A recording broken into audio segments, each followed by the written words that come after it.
ખેડૂત મિત્રો, આજે વાત કરીશું કે તમારા મગફળીના પાકમાં જો તમે ભૂલથી વધારે ખાતર નાખી દીધું છે કે ખાતર કોઈ ખરાબ આવ્યું હોય તો તમારી મગફળીમાં આવી રીતે પાંદડા સુકાઈ જતા હોય તો એનો ઉપયોગ અને સારી રીતે એને કેવી રીતે બચાવી શકાય અને આ પાંદડા જતા કેવી રીતે અટકી શકે એની માહિતી છે. આજ જોઈ શકો છો, આવી રીતે બધા પાંદડા થઈ જાય છે, બધા જ પાંદડા આવા થઈ જાય છે.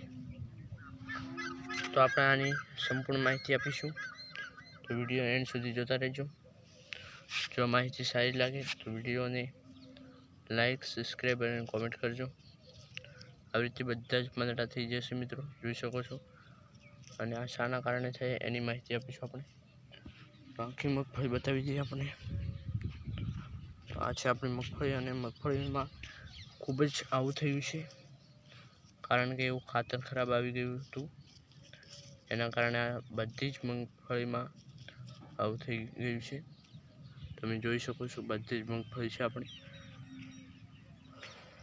અને આ મગફળીમાં આવું થયું છે, શાના કારણે થયું છે એની સંપૂર્ણ માહિતી આપીશું આ વિડીયોમાં. તમે જોઈ શકો છો, પહેલી મગફળી તમને બતાવી દઈએ.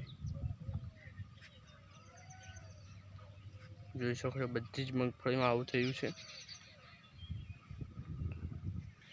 તો હવે આપણે આની વાત કરીશું કે આ મગફળીમાં શાના કારણે થયું છે. તો મગફળીના પાકમાં ખાતર એવું આવી ગયું હતું મિત્રો, જેથી ખૂબ જ આવું થયું છે. અને હવે તો થોડા ઘણી રિકવર થઈ છે, ન કે પહેલાં તો પાંદડા સુકાઈ જતા હતા. તો આપણે આવું થયું છે તો તમારે પણ આવું કદાચ ન થાય અને થાય તો એનું ઉપચાર કેવી રીતે કરવો એની માહિતી આપીશું આજે. તો આનો ઉપચાર કેવી રીતે કરવો એની માહિતી છે આ વિડીયોમાં સંપૂર્ણ તમને મળી જશે. તો આ વિડીયો એન્ડ સુધી જોતા રહેજો. આવું બધે થઈ જ ગયું છે મિત્રો, જોઈ શકો છો એક એક મગફળીમાં.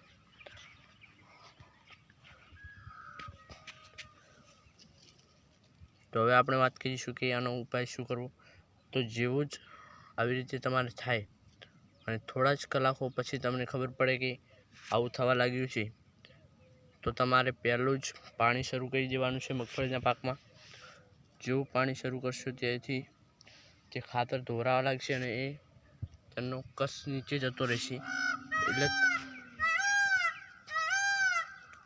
મિત્રો ઇગ્નોર કરજો જે સાઉન્ડ આવે છે બેકગ્રાઉન્ડમાં.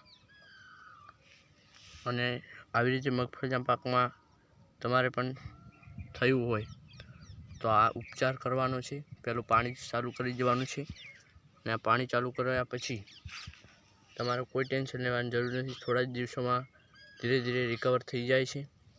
જોઈ શકો છો, આ બધા જ પાંદડા હવે રિકવર થઈ રહ્યા છે. પહેલાં આવા થઈ ગયા હતા મિત્રો, હજી પણ અમુક છે થોડા દિવસો પછી રિકવર થઈ રહેવાના છે. અમુક આવા થઈ ગયા છે, જોઈ શકો છો. પૂરી મગફળીમાં આવું થયું છે અને આ ખાતરના લીધે આવું થયું છે મિત્રો. કોઈ ખાતર એવું આવી જાય તો પણ થઈ શકે છે તમારી મગફળીના પાકમાં. તો આ ઉપચાર બતાવી દીધો તમને.